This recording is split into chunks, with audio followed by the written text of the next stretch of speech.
Hello and welcome to Sips and Substance, where we distill politics down to its essence. I'm Justin. We have Jonathan over here, Hello. and we're back. Hopefully you noticed we were gone. All three of our fans. Hopefully you noticed that we're gone. But yeah, we. It has been an interesting summer. Justin has been moving. I've been busy with some stuff, and then the semester started, so all kinds of stuff going on. But we wanted to talk about the shutdown because it's an interesting issue to us that doesn't necessarily have to be just partisan. And because I think we're both tired of that. Yeah, and honestly, that's one of the reasons why we haven't been recording as much as we used to. On one hand, there just isn't a lot of demand for political discussion during the summertime. And obviously, the cadence of the show will increase as we get closer to election season. But paying attention is just really exhausting. And we don't want to be a news program, right? Where we discuss topics on a weekly basis, because at the end of the day, a lot of these topics are just rehashes of the same theme over and over again. So, for instance, James Comey was recently indicted on charges that are, well, let's just say that there have been resignations and the charges are basically bullshit. Let's say thin. Very, very thin. But we've already discussed DOJ corruption back when we talked about Eric Adams. We could talk about ICE enforcement. Well, I think the thing that stands out to me is we have people running around in American cities with guns and masks, yanking people off the street. Whatever you think about immigration or not, that seems rather un-American, the approach. But again, we talked about this before too. We talked about this was coming, right? Anybody who's surprised by any of this, other than maybe the speed, right, hasn't been paying attention, and certainly wasn't paying attention before the election. Certainly wasn't listening to us because we warned about this from the start, and this is to be expected. And every time we like, hey, look what happened today. Neither one of us is like, wow, I can't believe this happened today. Yeah, and I'm sure you would like to have a weekly RFK rant, especially over this Tylenol thing. But again, are we adding any value by discussing these things that everyone else is already discussing? We don't think so. So when it comes to the future of the show, I already mentioned before that the cadence is going to increase as election season heats up, but we want to focus on undercover topics and any sort of shifts in electoral patterns or strategies from either the Republicans or the Democrats. So for example, Jonathan and I, we have really spirited discussions regarding the Supreme Court. And we will definitely talk about the Supreme Court in the future. There's going to be a lot of talk about unitary executive theory, also known as how much power does the president have and how much power should the president have. And we disagree on that. I think also, I think both of us also have issues that are outside of just domestic politics that I think are useful to visit. For example, one thing that I want to talk about at some point in length is what's going on with drone warfare. I mean, it's the war in Ukraine is really showing us that, in my opinion anyway, there's another one, the most recent revolution in military affairs going on with drone warfare, and how well or poorly we adapt to that is going to be fairly significant going forward and for all of our international relations issues. So, having said all that, what do we have to drink today? Having said all that, we certainly need a beer. And I think I have a really, really appropriate beer. I have lunch from Maine Beer Company because basically so far Trump and the GOP are eating the Democrats' lunch. And so we're going to talk about today what maybe they can do and should do, or what they're trying to do, and if we think it's going to be effective. But also, the guy who owns Maine Beer Company is running against Susan Collins for Senate. So a little bit of support for the guy running against Susan Collins. He's running the Democratic Party for Senate, and drinking an appropriate beer. And it's also really good, right? It's named after a whale they spotted years ago that had like a bite out of one of her fins. I think it was, I can't remember he or her, I think it was her. But in any case, it's a New England IPA, but it's not the typical New England IPA you think of when you think of something like Heady Topper, which you've had on before. This is less hazy. It's more of a traditional, kind of like a West Coast IPA, not very sweet, a little dank, a little bitter. Right up my alley. This is my kind of IPA, and I think Maine Beer Company does some really good stuff. If they have it by you, by all means, seek it out. Good stuff, and you're supporting the guy who's running against Susan Collins. All right, let's jump right into shutdown politics. So the way I want to structure this is I want to talk about what's the political landscape now and why we're having a shutdown, and what's the strategy for both sides, and how this is going to end. What is the exit strategy? Because we can't keep the government shut down forever. Well, we could, we probably won't. So on October 1st, funding is going to lapse for most government agencies. So what's at stake? Well, mandatory spending like Social Security and Medicare, those are going to be unaffected, but we are going to have plenty of furloughed workers. And the essential workers are going to have to work without pay. Now, I think Trump is adding something to the mix where he just wants to fire the workers once funding runs out. So that's something to keep in mind. And, shutdowns are unpopular. And one of the goals in any shutdown strategy is to avoid blame. You don't want to be the one who, quote, caused the shutdown. I think that calculus is something, though, that we should probably look at right at the front, right? Shutdowns traditionally are unpopular, and traditionally whoever gets blamed suffers at the polls later on. So that could be part of both sides' goals: blame the other side for a shutdown, right? But this isn't a normally occurring politics and actions by the federal government, actions by the president, right? So I think, at least in my opinion, you can make an argument, and the Democrats should be, and I think they're trying to, that what's going on requires a shutdown. If they really want to win, that's what they need to say. They need the political battle of it. They need to do something like, you know what? We are shutting it down, not because we have this policy disagreement. We're shutting it down because this government is just off the rails, and we need to do something. If they do that, then maybe they can change that calculus for shutdowns always being unpopular. Because that I think is really the Democrats' goal here, to make this a popular shutdown. That's a hard goal, a very hard goal to reach. But if they can, then I think that will derive for them the political benefits they're looking for. Right. And I don't think the senators and a lot of the members in the House of Representatives, I don't think they want to shut down, right? But the Democratic rank and file voters, they want the Democrats to do something, right? They feel they are getting steamrolled. And whenever you have an opportunity for leverage, you need to do something and stand up for whatever you believe in. And I think that's the impetus for this government shutdown. So I have a question about that, though. Why do you think that the average senator and congressperson don't want to shut down? What's in it for them to keep going along with business as usual? So I think there's definitely a split in the Democratic Party between institutionalists and people who feel like this is not normal. So someone who feels like it's not normal is Senator Chris Murphy of Connecticut, whereas someone who's more of the institutionalist brand would be Amy Klobuchar, who just wants to focus on legislating and helping people, and she's not really looking at the big picture. At least that's what the perception is. Okay, but here would be my question to her. How much legislating are you doing? And my answer would be, it's obviously none. How many people are you helping? Well, also none. What are the prospects for you to pass any legislation and help people if the government doesn't shut down? See, I don't see an upside for Democrats to cooperate at this point in time. They're not getting anything. Trump isn't even meeting with them to talk about anything. I just, from the political, because I think it's actually probably worth stepping back and talking about why the Democrats are doing this overall. And to me, I hope they're only doing it with an eye towards the 2026 midterm elections, right? Everything that's like should be their one goal right now, because they're not able to do any legislating. They're not able to do any bargaining, right? Trump has come out and said, don't even bother talking to the Democrats. We'll do it on our own, right? So I don't see any benefit in going along, because I don't see any there hasn't been any Democratic input into legislation so far. And I don't see any coming anytime soon. Do you? I mean, I think there might be when it comes to, say, continuing resolutions, very, very minor things, but you're not going to get any sort of major program.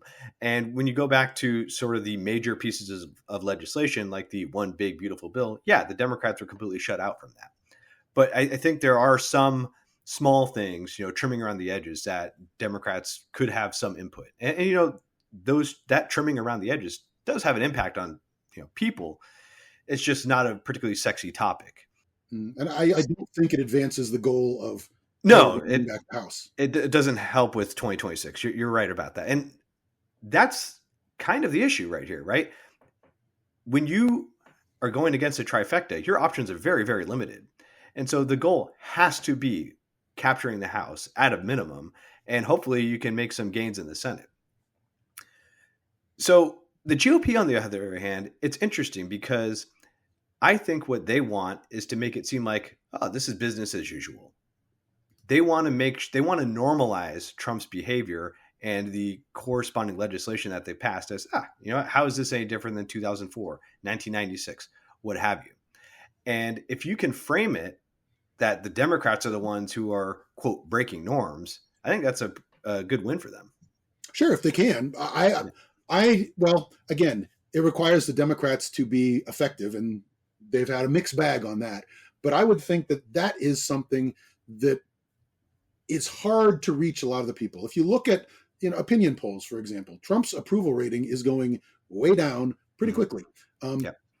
And even among Trump supporters, especially I was reading an article about young Trump supporters, right?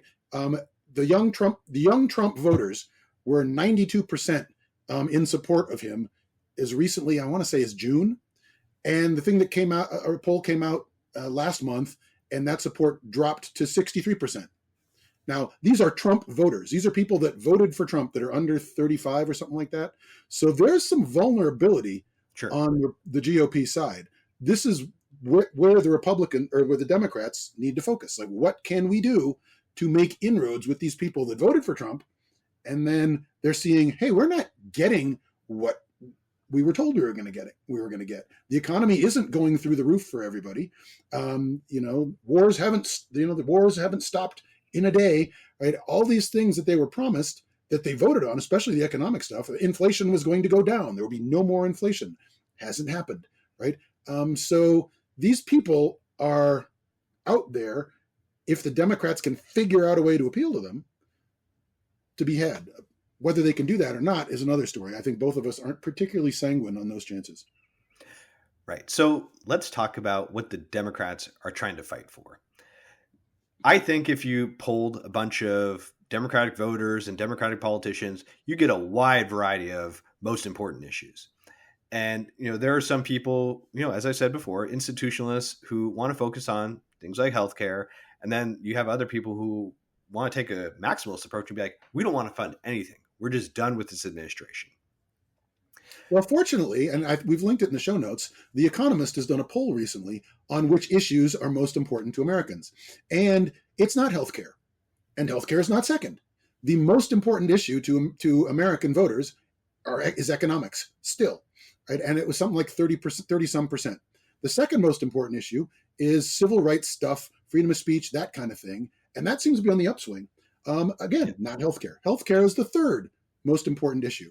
So this is where you and I differ on for me, I'm more of the maximalist approach kind of person because I don't think there's going to be any compromise. So if you're just fighting for healthcare, all these people that voted for Trump for economics, right, and the other people that are worried, hey, wait, what's going on with this freedom of speech thing and all this stuff that's going on? You're not doing anything for that. All you're saying is we need to fight for economics. So I would push back a little bit because, yes, I think you're right based on the polling that healthcare isn't a particularly salient issue right now. But if healthcare premiums go up, that's immediately going to tie into economic issues, cost of living. Sure. And for people who are on Obamacare, sure. Right. And so let's talk about what the Democrats are asking for, because I think that's important. They have decided that they want to, one, make the subsidies for the ACA exchanges permanent. And that affects about, let's say, 10 million people directly. In the grand scheme of things, that's kind of a small number. The Kaiser Family Foundation, they have some data and predictions suggesting that because the health insurance risk pool will shrink because people won't be able to afford the insurance, it's going to drive up premiums for everyone else. Now, how much that's going to be, I couldn't tell you. And I think that's sort of one of those things where you have to see it. But the Democrats have done a fairly decent job, at least on cable news and print media and podcasting, basically the folks who are plugged in, they are aware that some of these things are going to expire, and then that's when people are going to be hurt. So I think you could tie it back into the economic argument. And in our show notes, we listed several articles that talk about various strategies, ranging from the maximalist approach. Nate Silver wants the Democrats to focus on tariffs. Matt Iglesias agrees with the Schumer approach and wants to focus on healthcare. We'll see who's right at the end. But right now, the Democrats are focused on healthcare, and that's just the way it's going to be. Yeah. And the problem that I think that poses for them, right, is that, again, the most important issue to people is economics. For people that voted for Trump because of economic reasons, which I think is a lot of the moderate, undecided types, right, and they're not seeing what they wanted, to ignore that right now just seems like wasting an opportunity. And it's not saying you can't say, we want this and this. We want an economic thing. We want some sort of guarantee about civil rights, and we want something done on healthcare. And the reason I think you could successfully add all three of those is because I don't think they're going to get what they want for healthcare anyway, right? There's going to be no compromise on healthcare from the Republicans.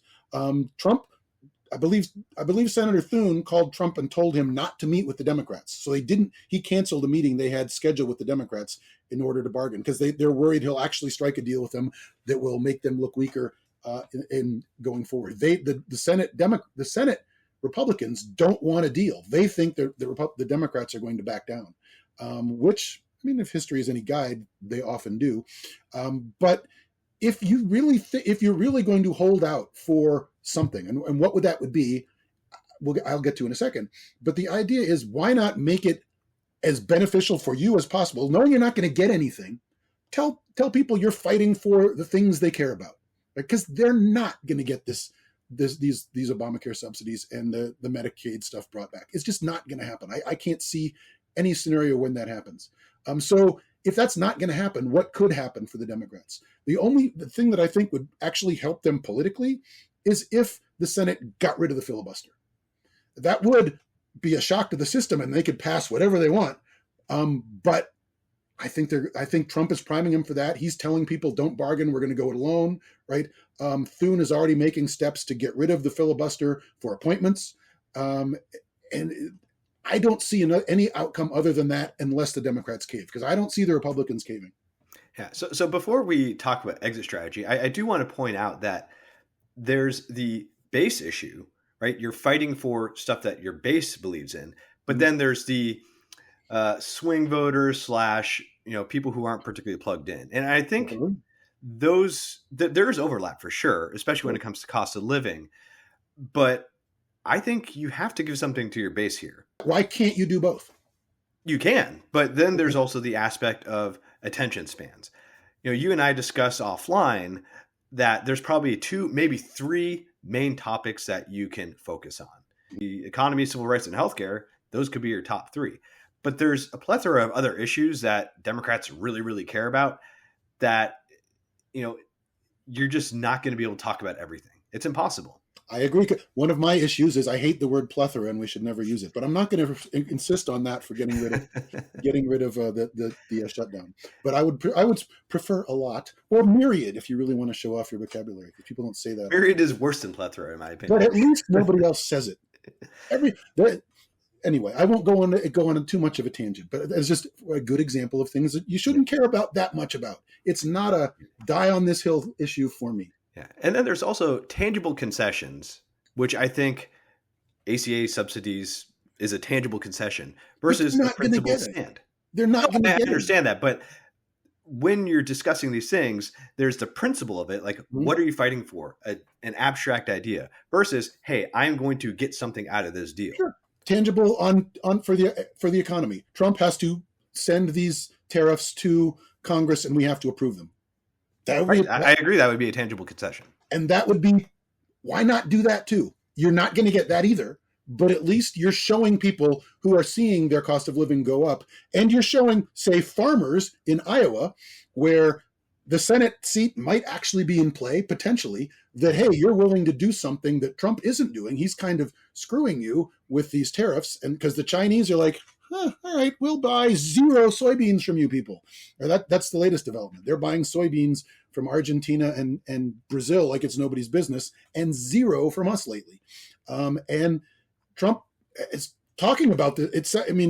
I can't help but think this is a massive Ponzi scheme in play, because he's like, well, we'll take tariffs here, and the money from the tariffs will go to pay off the farmers, so then they won't worry about these things. And it's just like, it's just that you could just get rid of the tariffs. you could do that, right? And these things, juggling this stuff, it's hard to do. And again, the farmers don't want to be paid not to farm. Generally, they'd like to farm. They want to be able to sell their goods. That's why you do farming, right? Not to sit there and get subsidies, especially the smaller farms. I mean, if you're a large industrial farm and you don't care where the money comes from, as long as the money comes from, but what are you going to do if you're a family farm and you can't sell your soybeans? Just hang out and then get paid money for not farming? It's just like, it's a weird situation, which again could be rectified by simply not having tariffs. Yeah. But let's take the best case scenario here, where every tangible concession the Democrats get. How do you get around the fact that what Trump is doing is completely lawless? And then you have supported the administration in some way by funding it, right? Well, it's a really difficult situation to be in. Well, one, I think we both know that's not happening. No, I know. I'm saying in the best case scenario, though. Again, that's why I don't think that just asking for health care is the best case, is a good, because in theory, I guess he could strike a deal on that. If you include the tariffs and you include some sort of provisions where we revisit this every so often to make sure that the government, the executive is staying lawful, something, anything like that, right? You can make sure he won't agree. Right. And I think the best case scenario for the Democrats is not that Republicans give in on the healthcare issue. I think the best case scenario is that they don't give in and demonstrate to swing voters that they're not interested in compromise.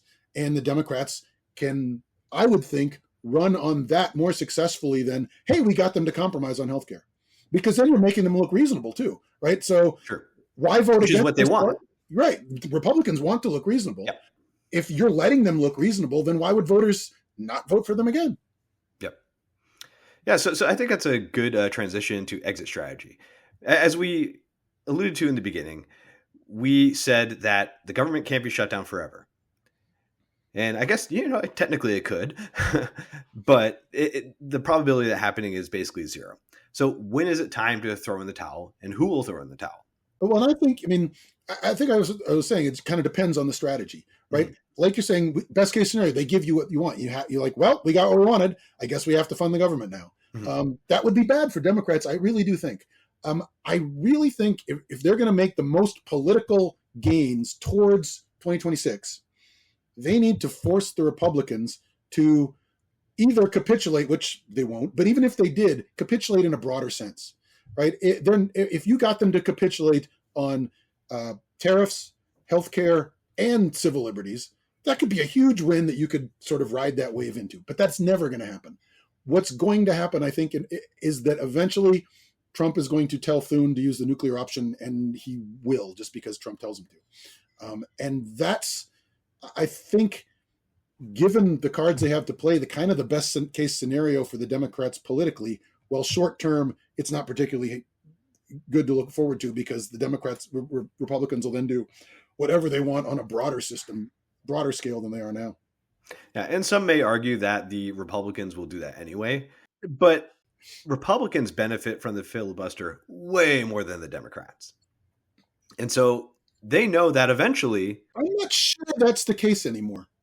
Because I think if you think about, the Democrats benefited from the filibuster when Harry Reid got rid of it for regular judges. Sure. But then the Republicans went, boom, Supreme Court justices, and they got whoever they wanted. As ridiculous as the candidates are that they put forward, they got them all, right? And now with the balance of the Senate, right, given how red some of the red states are, I think the likelihood of Democrats controlling the Senate is kind of slim. It's unlikely. So at least in the immediate future, Democrats are going to benefit much more from the filibuster than Republicans are. So, You're right about that. I was talking more long term, like over okay, the next 10 years sort of thing. well, let's hope you're right, but who knows? So it's interesting that you brought up the best case scenario for the Democrats, that being the Republicans own everything. The Republicans are forced to abolish the filibuster, and a lot of these old school institutionalists, the dinosaurs like Mitch McConnell and Chuck Grassley, they're creatures of the Senate. They like their norms and rules for the most part, and they will be put in a tough position where they have to overturn the filibuster, something that they've used to great effect over decades. I would guess somebody like McConnell, though, understands the current math in the Senate and what it's going to be like for a while. And also, he's kind of sold out to Trump to begin with, right? Beginning with the impeachment trial. It's kind of a point of no return for him. He's become less and less vocal in his opposition to Trump as time goes on. I don't. Yeah, I mean, he's on the way out. Yeah, I don't see him making a stand saying no, the filibuster must remain. I'd be surprised. What they'll do, right? So they'll need 51 votes with J.D. Vance. Right. They will let 3 people vote against it. Right? Well, Susan Collins, Lisa Murkowski, and then one random person, maybe Mitch, will get to vote against the filibuster, and 51 will vote or against getting rid of the filibuster, and 51 will vote to do it, and they'll do it. So we'll get the same song and dance and sure pony show we'll get where Susan Collins and Lisa Murkowski are concerned and worried, and they don't like these norms, but so they'll vote against it. But hey, look, it passed anyway. Yeah, I mean, the Democrats, under no circumstances, should provide votes for abolishing the filibuster, even if they want it. To maybe in some future world they try and make Washington D.C. a state or Puerto Rico state, whatever. They should not give a single vote for this. The goal of the Democrats has to be to make the GOP own absolutely everything. Yes, now, the journey to get there is going to be brutal. Yeah, it's sad that it's come to this, right? But I really think that they're forced into a corner. They don't have any options where they can say, "Hey, you know what? Let's call this off and let's compromise." Because Trump isn't interested in. He's told us he's not interested in compromise. So I don't see what else the Democrats can do other than just say, "All right, do whatever you want." Yeah. I mean, Trump is going to try and make this as painful as possible because his goal is to keep the filibuster until they really, really, really need to get rid of it. And I think that they believe that the Democrats are going to blink. Just like how back when we were discussing Schumer's strategy, the reason why the Democrats were in that position in March is because they thought the Republicans were going to blink. They thought the Republicans were going to be so incompetent that we're not going to be able to get the votes, that they were going to be forced to compromise. But that didn't happen. And I think both of us at the time said that's probably not a very good bet. No, I think we said it was a good bet. And at the time, we said, you know what? Because their bluff got called, so to speak, we just said, yeah, you know what? Schumer had to pull the plug because there was no strategy. He didn't have a strat. He didn't have a, well, what if they do this? What do we do? And he didn't have any of that. So he couldn't have a shutdown then because he wasn't ready. Right. Hopefully he learned his lesson. Yeah, hopefully. And is ready. I'm not particularly thrilled with their chances because of the issue they've chosen. Sure. Like health, it's such a niche issue. Like how many of the people that are poor enough to be on Medicaid, right, and using the Obamacare subsidies are not voting for Democrats already? Right? I think a lot of them. There's some. A lot. Yes, because the GOP has been able to get more votes from the lower middle class and poor people. Well, I suppose that's true. But if they take it away, they're voting for Republicans because of social issues. Yeah. So the dynamics of the electorate are changing. Is it the social issues or is it the economic issues? I don't know. It's probably both. Probably both. Yeah. But I mean, to just cater to those people that are voting for Trump, right? Sure.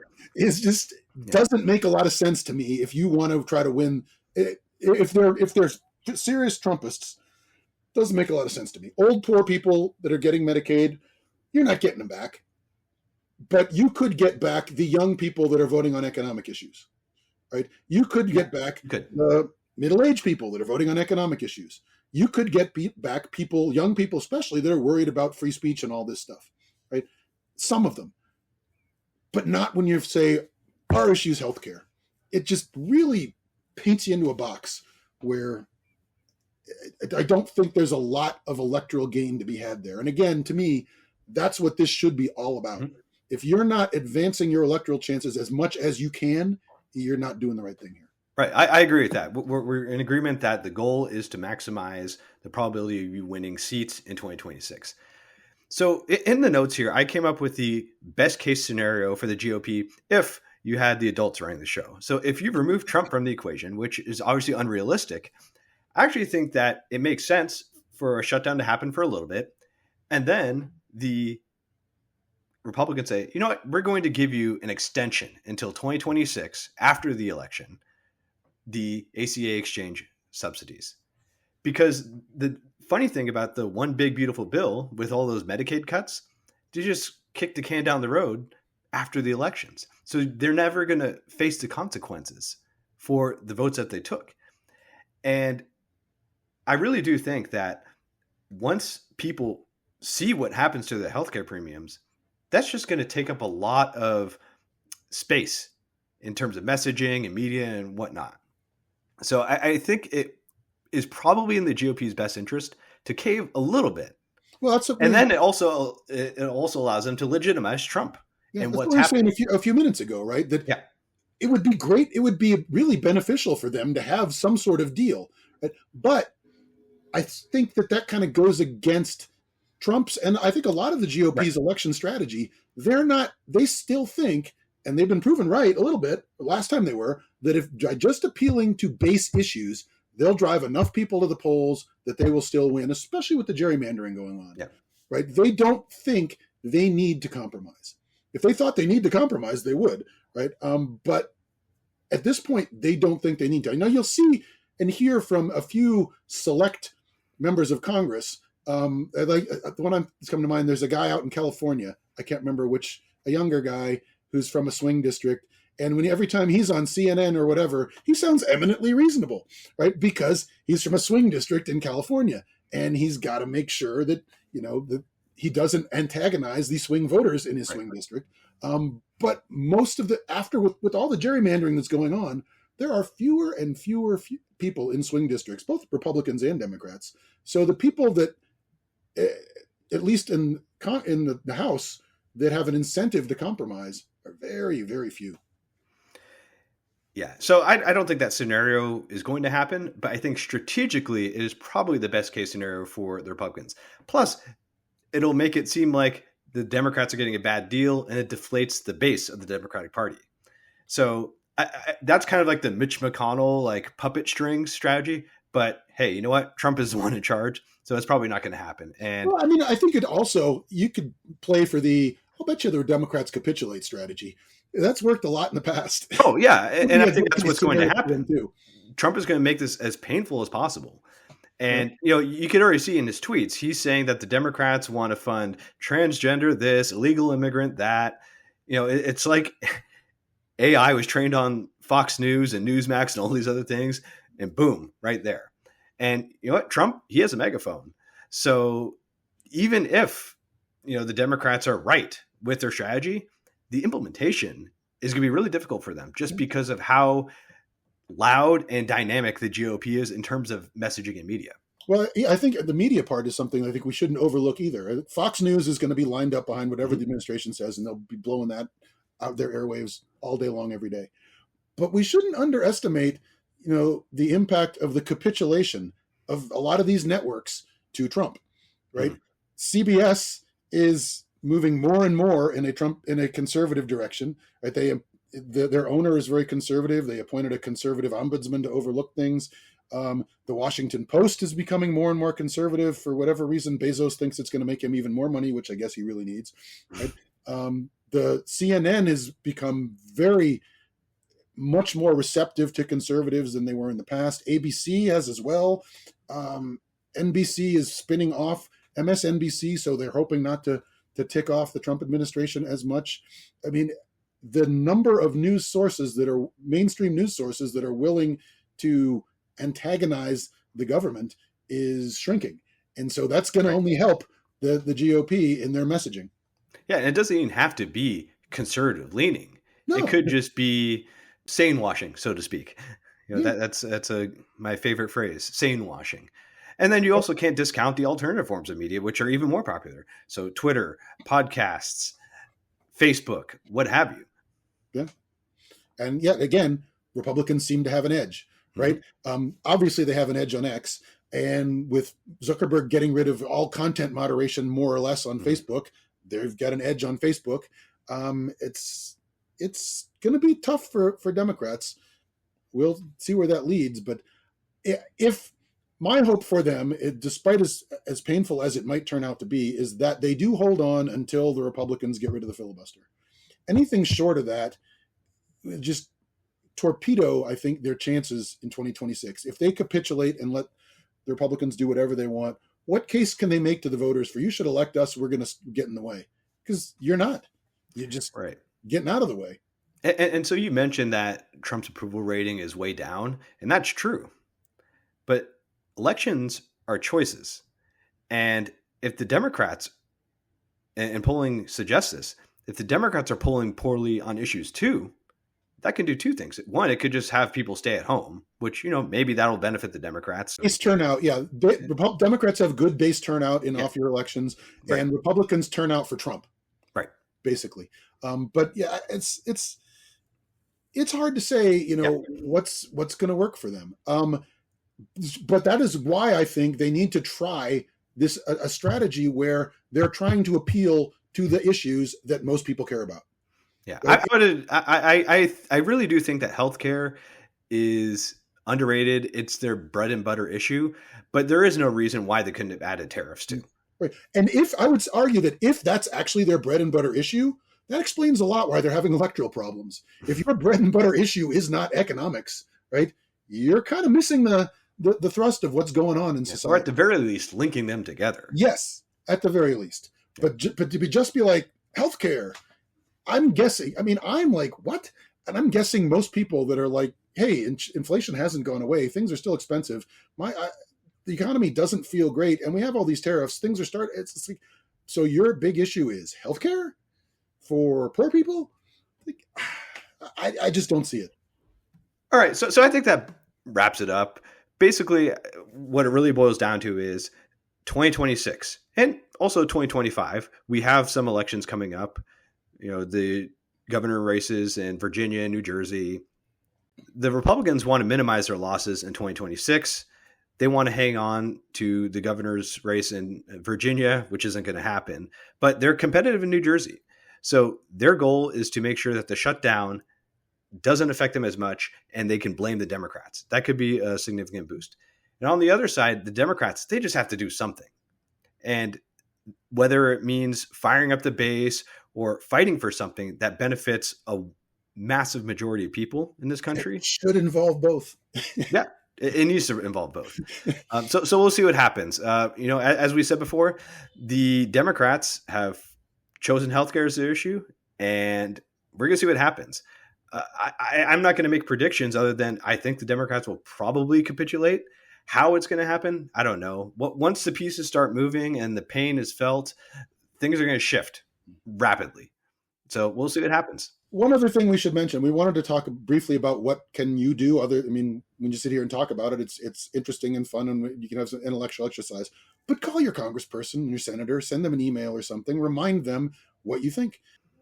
All right. With that being said, we will see you next time. Bye-bye.